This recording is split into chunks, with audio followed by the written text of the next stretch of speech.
यही सब महत्व गुण थिला। हरे कृष्ण। पूर्व जो राजा माने थिले से राजा मान पाखरे यही महत्व गुण थिला। हाँ से माने पुण्यवंत थिले, सदाचारी थिले, समृद्धिशाली थिले, आ भद्र थिले, आध्यात्मिक दृष्टिकोण मध्य उन्नत थिले। तो आजिर डेट रे जदि किए लीडर अच्छे आम पाखरे, जदि किए राजा अच्छी ताहले ता पाखरे यही सब गुण रहिबा दरकार। जदि यही सब गुण नाही ताहले ता आश्रय मध्य तमे सुस्थ रही पारिबो नाही। आज कौन सी जगह भली लीडर रो अभाव, सेइथिपई प्रभुपाद कहउचंदी सेइथिपई सेई समय रे राज्यर अधिवासी माने बहुत पुण्यवंत थिले, कारण से भली राजा मानकर शेल्टर रे से माने थिले, आश्रय रे थिले। आजिकाली जो राजा माने अछंदी ये 4-5टा गुण भितर गोटे गोटे गुण से मानक पाखरे थाई पारे, किंतु अन्य सब गुण न थाए। अन्य सब गुण न थाए से मानक पाखरे। जड़े आध्यात्मिकवादी हेई थाई पारे लोक देखाणिया, किंतु देखियो अन्य गुण जाक ता पाखरे नथिबो। हरे कृष्ण हरे कृष्ण। समाज रे आमे माने असुरक्षित कौन पाई, कारण एई भली लीडर आम पाखरे नाहंती। घरे जो माने मुरबी पिता से मानक पाखरे एई गुण रहिबा दरकार, ताहले तांको घरे पत्नी पुत्र तांकर पशुपक्षी ठारू आरंभ करी तांकर संपर्कीय माने समस्त तांको ठारू उपयुक्त बेनिफिट पाई परिबे, जदि एई भली गुण जने घरर मुरबी पाखरे रहिबो। जदि गाँर मुरबी पाखरे एई गुण रहिबो, ताहले ग्रामर समस्त अधिवासी माने साधारण गरीब गुरु बा जो भली लोक हेले मथे पीड़ित होबने, ताको उपयुक्त न्याय मिलिबो, गाँव रे सठिक भाव से जीवन निर्वाह करि पारिबो। एई सब गुण रहिबा दरकार। मंदिर मानकर भी मंदिर प्रेसिडेंट जो माने रहउचंदी, परिचालन जो माने रहउचंदी, जदि एई गुण न रहिबो ताहले मंदिर को मथे ସେମାନେ सठिक भाव परिचालन करि पारिबे नाही। ना विग्रह संतुष्ट रहिबे, ना आगंतुक श्रद्धालु भक्त माने संतुष्ट रहिबे, को मानक जीवन रे संतुष्टि आसीबनी। तो बहुत इंपोर्टेंट पॉइंट ये। राजा अर्थ लीडर, जो माने शासन करती। काली किए जने मत प्रश्न पचारुथिले, कहले प्रभु जी आमको तो सब भक्त मान पाखरे दोष देखा जाउची, आमे से दोषता को देखिबु ना नहीं, केमिति ए कौन करा जिवो, सेमानक पाखरे दोष जाक देखा जाउची, कौन भाबी कि आमे से सब सहन करिया ना। तां कहिले तो भी दोष वैष्णव अपराध, न कहिले देखुचे आमे एटा अवहेला करूचे बोले आमे भाबुचे, कौन करा जिवो सेठी। मुनि देख मन को बुझेवा को पड़िबो जे मु एई जगह रे कौन करबा दरकार। भाबिनंतु गोटे लोक दोष करूची, तो प्रथमे भाबो जे से जो दोष करूची तमे कहिबा योग्य कि ताकू। प्रथमे आपण भाबंतु जेतेबेले केही जणे दोष करूची, फास्ट भाबिबा जिंस होची एटा कि जे दोषटा करूची मु कहिबा प्रार्थी कि, मु कहिबा दरकार कि ताकू, मु किए ताकू कहिबा पाई। जदि आपण कहया पाई योग्य ताहले आपण कहंतु। आपणकर पुत्र के आपणकर कन्या किछ गोटे भूल करछन, आपण बापा आपणकर कर्तव्य होछि तां कहबा, तो कहिबे निश्चित हारे। बस सेति न। द्वितीय दृष्टिकोण होछि एया जे उपयुक्त स्थान कि एटा कहबा स्थान कि। पुओ जदि गोटे जगह भूल करछि 100 लोक छन ता अगर ताको सामने रे कहबोनी, सेटा ता पे बहुत बड़ क्षतिकारक हबो। परवर्ती समय से सहन करि परिबोनी से कथा को। तुमे उपयुक्त व्यक्ति ही थिबा दरकार ताको कहया पाई, एवं द्वितीय उपयुक्त स्थान ही थिबा दरकार, एवं से लोक मध्य उपयुक्त कि तम कथा को ग्रहण करिया पाई। जदि से ग्रहण करिया पाई योग्य न ताहले कहि कोन लाभ होछि ताको। देख दोषटा तो आमको देखा जाए, किंतु ताको विचार करके कहिबा सेटा होछि बहुत गुरुत्वपूर्ण कथा। बेले बेले सामने वाला ग्रहण न करनी कि तथापि कहू, कारण तुम जदि ड्यूटी सेटा कर्तव्य सेटा तुमको कहबा को पड़िबो ही पड़िबो। तुम गोटे जगह कहे प्रभु जी चाहे था जे बाटे जीव मना कर अन्य मानक, तुम मना कर, लोके मान ना पलाउछन पलांतु, किंतु तुम अटकाई चेष्टा कर, कारण तुमको सीनियर कहछन सेटा तुम करिवो। से प्रभु जी पचार अरे लोक मैंने जाऊन तुम अटकुन ना, मु कौन करी कि तो मान ना पड़े से सैड गली, सैड केमती होगल, तुमको कहुई तुम ये जगी रहा मान तो न मान तुम ड्यूटी तुम करुच कि। तो ये देखो केते दृष्टि रही, केते विचारवंत हवा पड़ो, केते मैच्योर माइंडेड हवा पड़ो। समाज रे अन्य मानक सहित जो आम व्यवहार करुचे ताहले जाइकी आमे आमर लक्ष्य स्थल आमे पहुँची पारिबा, आमे निर्मल भाव आम कर्म को संपादन करि पारिबा। कार्य करवाटा एते सहज कथा नुह। आउ गोटे दृष्टिकोण होची कि जेतेबेले आमे अन्यर दोष देखुचे सेतेबेले आमे देखिया पड़ो, मु जार दोष देखुची तार गुण मु गाइची कि, ताकू शेल्टर देइची कि। जो ओडिया रे गोटे कथा नाही, पाटी के देइकी पिठू को मारिबो, ସେଥିପାଇଁ ତୁମେ ଯାହାର ଗୁଣ ଗାଇଥିବ, ଯାହାର ସେବା କରିଥିବ, ତାକୁ ହିଁ ତମେ ଦୋଷଟା ଦେଖିପାରିବ ତାର। ତାହେଲେ ସେ ତମ ଦୋଷ, ତମର ଯେଉଁ ନିର୍ଦ୍ଦେଶକୁ ସେ ପାଳନ କରିବ। ଯଦି ତମେ ତାର ଗୁଣ ଗାଇନ ବା ତାର ଯତ୍ନ ନେଇନ, ତାର ପ୍ରିୟ ହେଇନ, ତାହେଲେ ତମେ ତାର ଦୋଷ ଦେଖିବାର ଯୋଗ୍ୟ ବ୍ୟକ୍ତି ନୁହଁ। ସେଥିପାଇଁ ନାଗପତ୍ନୀ ମାନେ ପ୍ରାର୍ଥନା କରୁଛନ୍ତି ଭଗବାନଙ୍କୁ, କହୁଛନ୍ତି ଖଳ ନିଗ୍ରହାୟ ତବ ଅବତାର ରିପୁ ସୁତାନାମ ଅପିତୁଲ୍ୟ ଦୃଷ୍ଟି। ସିଏ ଆମର ଦୋଷ ଦେଖିପାରିବ, ସିଏ ଆମକୁ ଦଣ୍ଡ ଦେଇପାରିବ। କିଏ ନା ଯିଏ ପୁତ୍ର ଆଉ ଶତ୍ରୁକୁ ଏକା ଭଳି ଦେଖେ, ଯାହାର ଭେଦଭାବ ବିଚାର ନାହିଁ। ଯେଉଁ ଲିଡରର ଏଇଟା ହେଉଛି ଗୋଟେ ଗୁଣ, ଯେ ଲିଡର ସିଏ କାହାକୁ ଉଚ୍ଚ ନିଚ ନ ଦେଖିବା ଦରକାର, ସମସ୍ତଙ୍କୁ ସମଭାବପୂର୍ଣ୍ଣ ଭାବରେ ଦେଖିବା ଦରକାର। ରାଜା ମାନେ ପୁତ୍ର ଭଳି ସମସ୍ତଙ୍କୁ ଦେଖିବା ଦରକାର, ପ୍ରଜାମାନଙ୍କୁ। ତାହେଲେ ସେ ରାଜା ଅନ୍ୟମାନଙ୍କୁ ଦଣ୍ଡ ଦେଇପାରିବ, କାରଣ ତାର ପାତର ଅନ୍ତର ନାହିଁ। ବିଚାର କରନ୍ତୁ ଆପଣମାନେ କହିବା କଥା। ସେଥିପାଇଁ ଏଇ ଯେଉଁ ଗୁଣ ଗୋଟେ ଲିଡର ପାଖରେ ରହିବ, ଆଉ ସେଇ ଲିଡର ହିଁ ତମର ଦୋଷ ଦେଖିଲେ ତମକୁ ଦୁଃଖ ଲାଗିବନି, ବରଂ ଆନନ୍ଦ ଲାଗିବ ତମକୁ। ତମେ ଆନନ୍ଦିତ ହବ କି ଯାହା ହଉ ପ୍ରଭୁଜୀ ମୋତେ ଏଇ କଥାଟା କହିଲେ, ମୁଁ ତାକୁ ଗ୍ରହଣ କରିବି। ପ୍ରେମ ଦେଇଥିଲେ ତ। ଆଜିକାଲି ତ ଲିଡର ମାନେ କେବଳ ଶୋଷଣ ପଛରେ ଧାବମାନ, ପ୍ରେମ କାହିଁ? ସେଇଥିପାଇଁ ଆମେ ଲିଡର ମାନଙ୍କ କଥାକୁ ପସନ୍ଦ କରୁନି। ତ ମହାରାଜ ଯୁଧିଷ୍ଠିର ତାଙ୍କର ପୂର୍ବପୁରୁଷ ମାନଙ୍କର ଅବିକଳ ପ୍ରତିଲିପି ଥିଲେ ଏବଂ ଫଳରେ କୁହାଯାଏ ଏଠି ମହାତ୍ମା ମାନଙ୍କର ତତ୍ତ୍ୱାବଧାନରେ ତଥା ଆଧ୍ୟାତ୍ମିକ ଉପଦେଶ ଅନୁଯାୟୀ ଶିକ୍ଷା ନେଉଥିଲେ। ଫଳରେ ରାଜ୍ୟ ସାଧୁ ଲୋକମାନଙ୍କ ଦ୍ୱାରା ପରିପୂର୍ଣ୍ଣ ହୋଇଯାଉଥିଲା। ସେ ରାଜ୍ୟ ଆଧ୍ୟାତ୍ମିକ ଜୀବନ ଧାରା ପରିପୂର୍ଣ୍ଣ ଏକ ସୁଖକର ରାଜ୍ୟରେ ପରିଣତ ହୋଇଯାଉଥିଲା। ମହାରାଜ ଯୁଧିଷ୍ଠିର ତାଙ୍କର ପୂର୍ବପୁରୁଷ ମାନଙ୍କର ଅବିକଳ ପ୍ରତିଲିପି ଥିଲେ ଏବଂ ସେ ଇଚ୍ଛା କରୁଥିଲେ ତାଙ୍କର ପରବର୍ତ୍ତୀ ରାଜାଗଣ ପୂର୍ବପୁରୁଷ ମାନଙ୍କ ଭଳି ଗରିମାମୟ ହେବା ଉଚିତ। ବିଦ୍ୱାନ ବ୍ରାହ୍ମଣ ମାନଙ୍କର ଜ୍ୟୋତିଷ ଗଣନାରୁ ଯେତେବେଳେ ସେ ଜାଣିପାରିଲେ ଯେ ଏ ବାଳକ ଭଗବାନଙ୍କର ଜଣେ ବିଶିଷ୍ଟ ଭକ୍ତ, ପ୍ରଥମ ଶ୍ରେଣୀର ଭକ୍ତ ହେବେ, ସେତେବେଳେ ସେ ଭାରି ଖୁସି ହେଲେ। ପୁଣି ଅତ୍ୟନ୍ତ ବିଶ୍ୱାସପୂର୍ବକ ସେ ଜାଣିବାକୁ ଇଚ୍ଛା କଲେ ଯେ ଏ ବାଳକ ବଂଶର ବିଶିଷ୍ଟ ପୂର୍ବପୁରୁଷ ମାନଙ୍କର ପଦାଙ୍କ ଅନୁସରଣ କରିବ କି ନାହିଁ। ଏହା ହେଉଛି ରାଜବଂଶ ମାନଙ୍କର ପଦ୍ଧତି। ଏଠି ଆଉ ଗୋଟେ କଥା ଲେଖୁଛନ୍ତି ପ୍ରଭୁପାଦ, କହୁଛନ୍ତି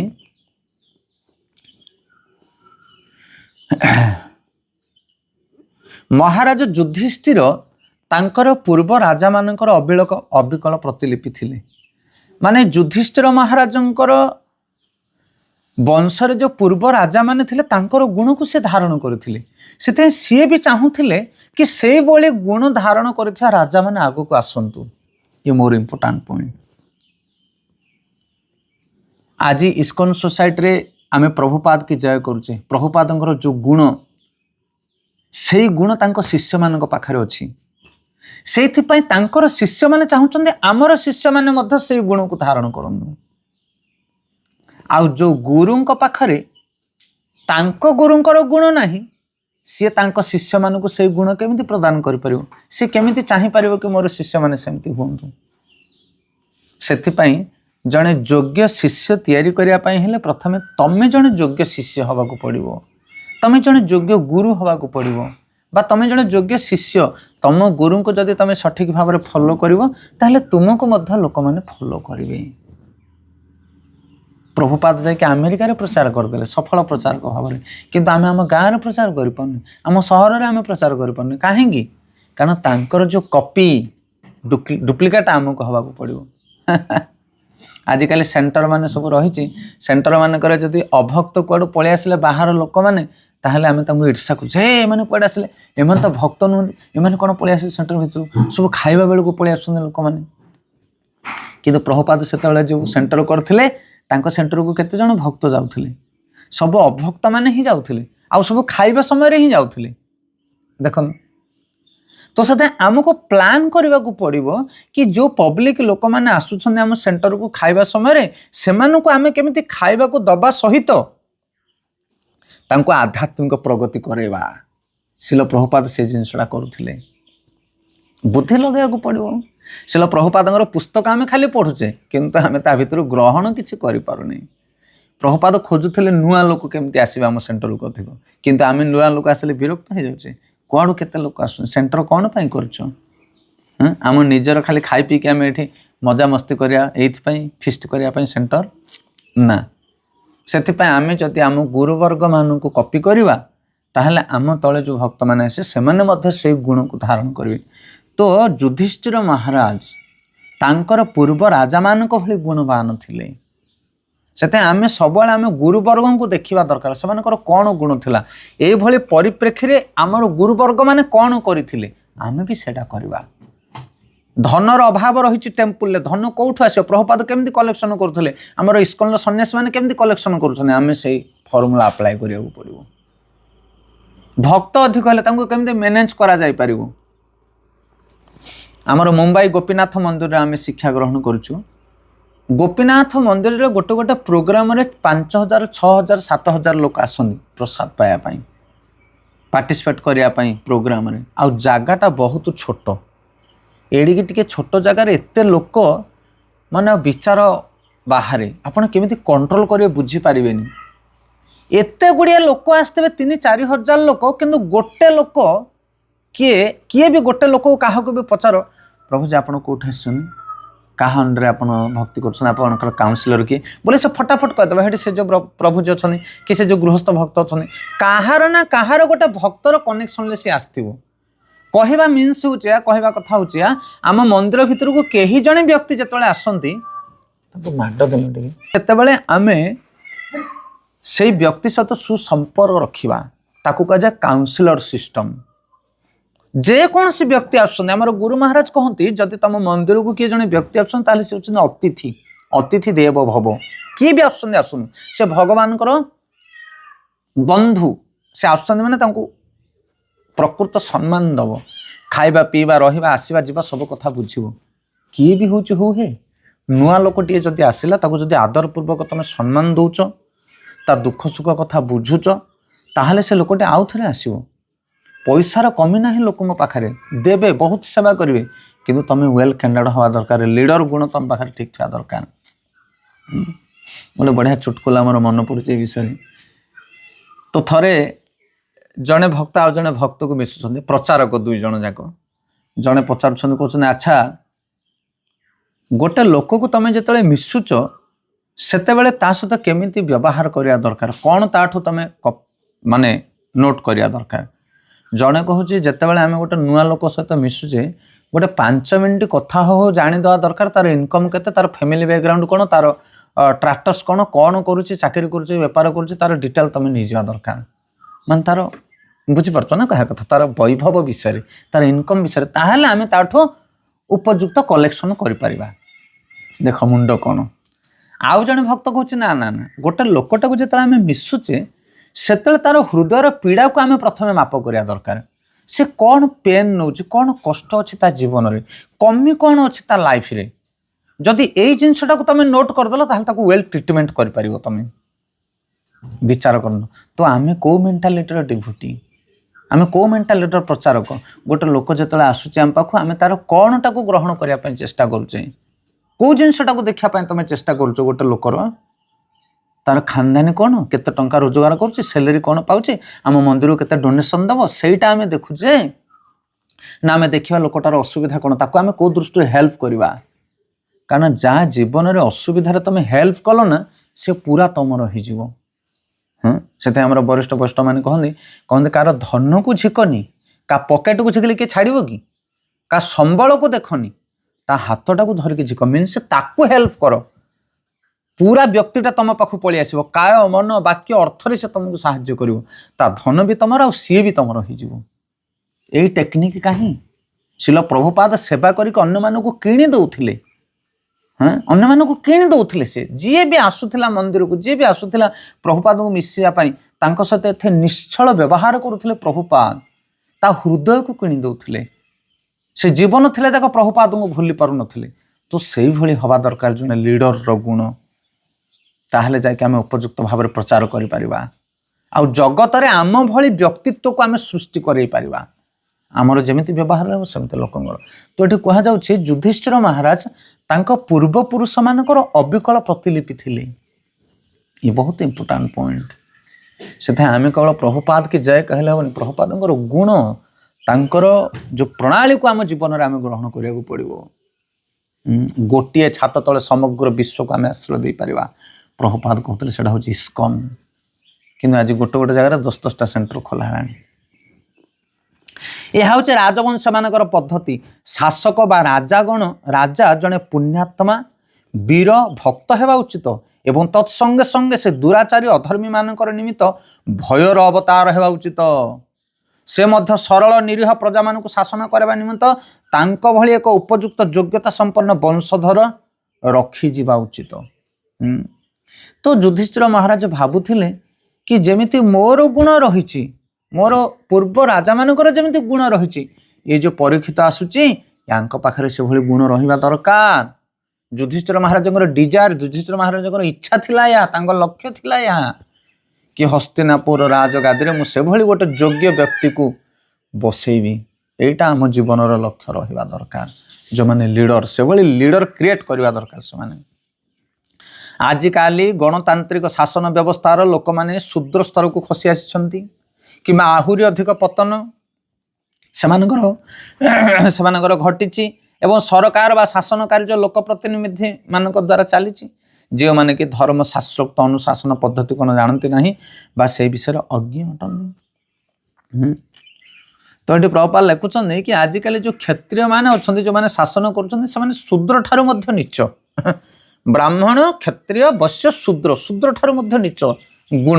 ଶୂଦ୍ର ମାନେ ଖଟିକି ଖାଇବ, ସେ ହେଲା ଶୂଦ୍ର। ପରିଶ୍ରମ କରିବ, ଖାଇକି ବଞ୍ଚିବ, ତାକୁ ଆଉ କିଛି ତା ଦିମାଗ ନାହିଁ।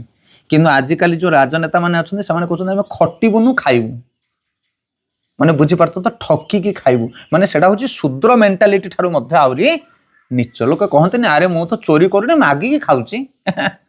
କିନ୍ତୁ ମାଗିକି ଖାଇବା ଠାରୁ ଚୋରି କରିବାଟା ଆହୁରି ହୀନ ଗୁଣ।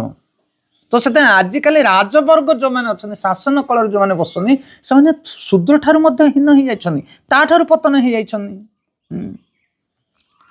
ଆଉ କ'ଣ ହେଉଛି ନା ସେଇଭଳି ରାଜାମାନଙ୍କୁ କିଏ ଷ୍ଟାଣ୍ଡ କରୁଛି ନା ଜନସାଧାରଣ କ'ଣ ଭୋଟ ଦେଇକି। ଗୋଟେ ଶୂଦ୍ର, ଗୋଟେ ବୈଶ୍ୟ କେମିତି ଗୋଟେ କ୍ଷତ୍ରିୟକୁ ପଦ ଦେଇପାରିବ? ଏଟା ଅସମ୍ଭବ କଥା ନୁହଁ। ଷ୍ଟୁଡେଣ୍ଟ ମାନେ ଆଜିକାଲି ଟିଚରକୁ ପସନ୍ଦ କରୁଛନ୍ତି, ଏଇ ଟିଚର ହେବା ଦରକାର ଆମକୁ ପଢ଼ିବା ପାଇଁ। ଇଏ କୋଉ ଭଳିଆ ନ୍ୟାୟ? ବ୍ରାହ୍ମଣ ମାନେ କ୍ଷତ୍ରିୟ ମାନଙ୍କୁ ପ୍ରତିଷ୍ଠା କରାଇବେ, ବ୍ରାହ୍ମଣ ମାନେ ରାଜାଙ୍କୁ ରାଜଗାଦିରେ ବସେଇବେ, କିନ୍ତୁ ଆଜିକାଲି ଶୂଦ୍ର ମାନେ ବୈଶ୍ୟ ମାନେ ରାଜାଙ୍କୁ ବସଉଛନ୍ତି। ଆମର ପ୍ରଧାନମନ୍ତ୍ରୀ କିଏ ହେବ, ଆମର ଯେଉଁ ସରପଞ୍ଚ କିଏ ହେବ, ଏମଏଲଏ କିଏ ହେବ, କିଏ ଏଟା ନିର୍ଦ୍ଧାର୍ଯ୍ୟ କରୁଛି? ସାଧାରଣ ପ୍ରଜାମାନେ ସେଟା ତିଆରି କରିପାରିବେ ନାହିଁ। ଏଟା ହେଉଛି ରଙ୍ଗ ପ୍ରୋସେସ୍। ସେତେବେଳେ ଯେଉଁ ରାଜାମାନେ ରାଜଗାଦିରେ ବସୁଥିଲେ, ତାଙ୍କୁ କିଏ ବସୁଥିଲେ ରାଜଗାଦିରେ? ନା ରାଜଗୁରୁ, ଋଷିମୁନି ମାନେ ସିଲେକ୍ସନ କରିକି ବସୁଥିଲେ। ନା ଇଏ ଲୋକ ହେଉଛି ଗୁଣବାନ, ତାଙ୍କୁ ରାଜଗାଦି ଦିଆଯାଉ।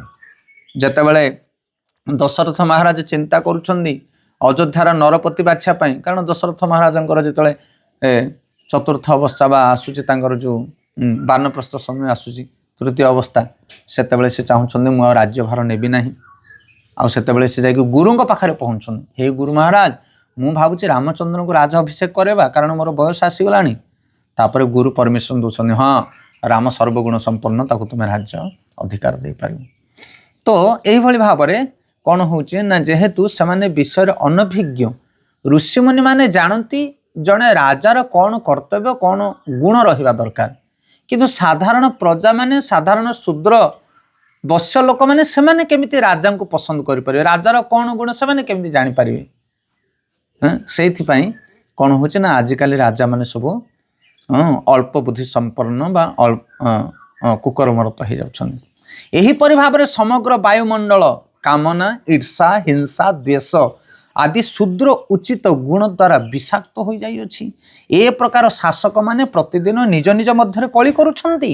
ଦଳୀୟ କଳହ, ଅସନ୍ତୋଷ ଯୋଗୁଁ ବାରମ୍ବାର ମନ୍ତ୍ରିମଣ୍ଡଳ ଭାଙ୍ଗୁଛି ଓ ପରିବର୍ତ୍ତିତ ହେଉଅଛି। ପ୍ରତ୍ୟେକ ରାଜନୈତିକ ନେତା ମୃତ୍ୟୁ ପର୍ଯ୍ୟନ୍ତ ରାଜ୍ୟର ଧନ ସମ୍ପତ୍ତିକୁ ଶୋଷଣ କରି ଉପଭୋଗ କରିବାର ଅଭିଳାଷ ରଖୁଛି। ଏଇଥିପାଇଁ ଏ ଘଟଣା ସବୁ ଘଟୁଛି। ପ୍ରଭୁପାଦ କେତେ ସୁନ୍ଦର ପରପଟ ଲେଖିଛନ୍ତି। ରାଜ୍ୟ ଭିତରେ, ଦେଶ ଭିତରେ, ଗାଁ ଭିତରେ ଝଗଡ଼ା କ'ଣ ପାଇଁ?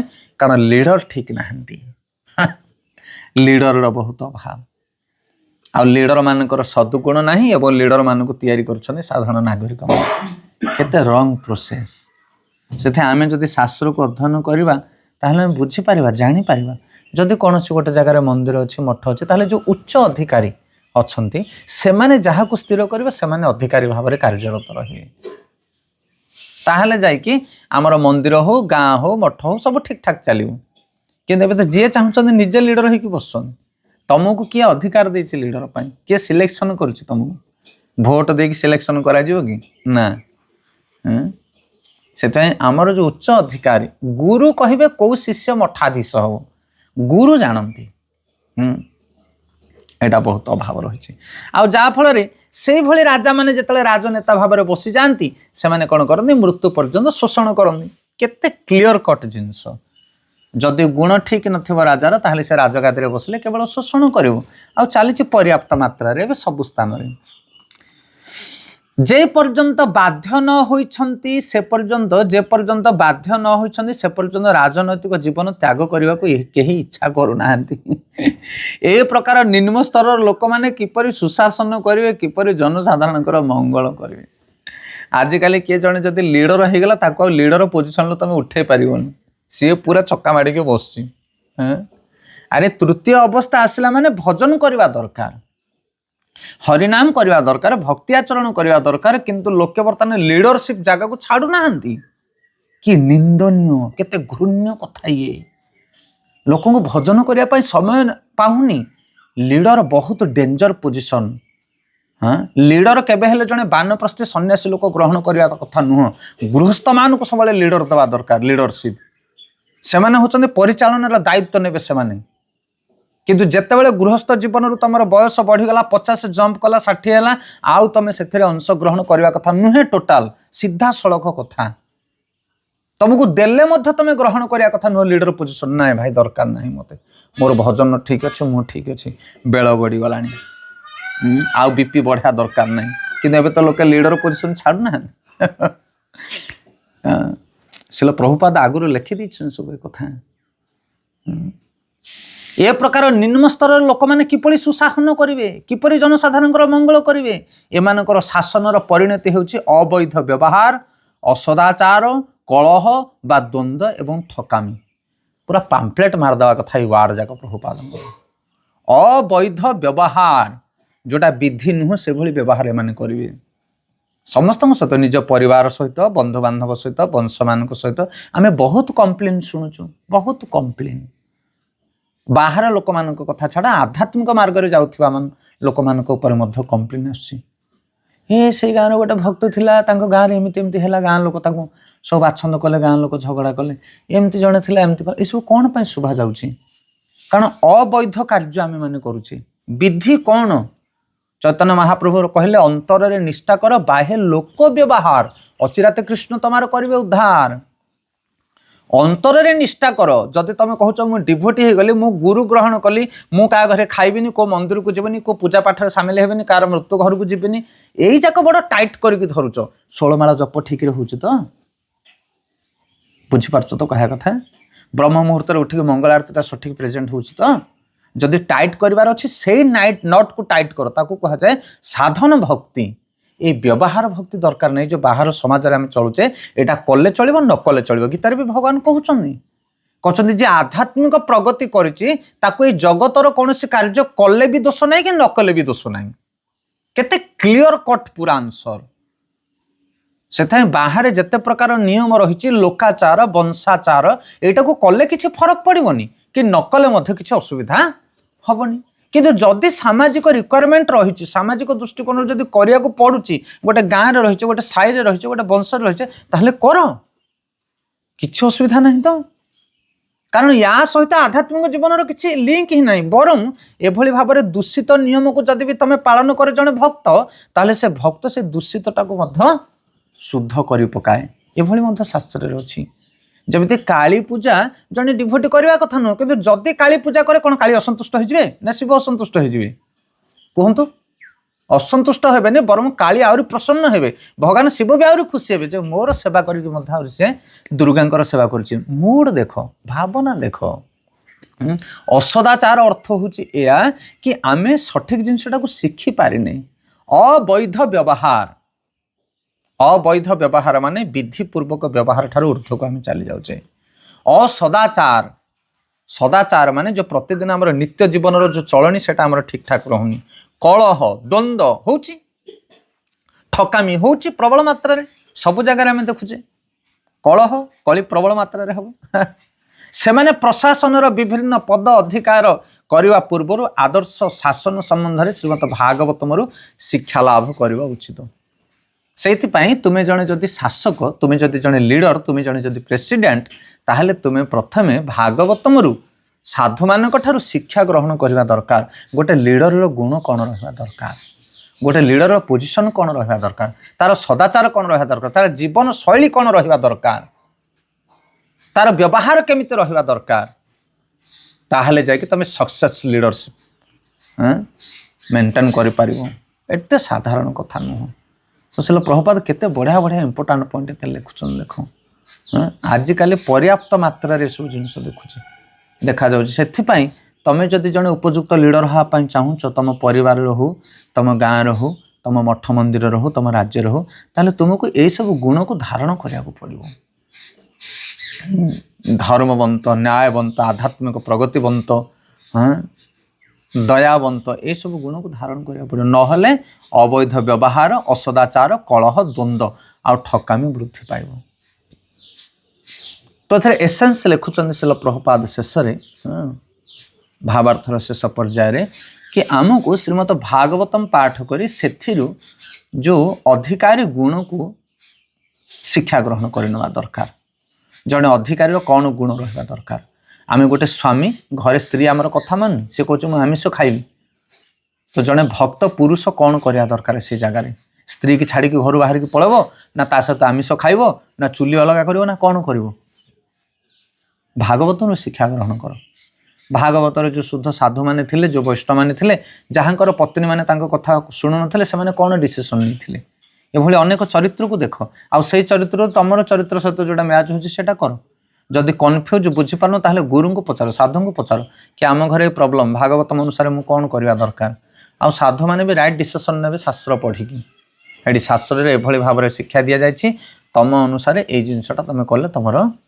ठीक चलो गाड़ी से शिल प्रभुपाद कहवा कथा कि आमे जदि भागवतम आदि शास्त्र साधु मान निर्देश नहीं आमर शासन कार्य को आम परिचालना करवा ताहले आम सठिक भाव में आम अधिकार व्यक्ति मानक आम सत्मार्ग नहीं पार। हरे कृष्ण। शिल प्रभुपाद की जय।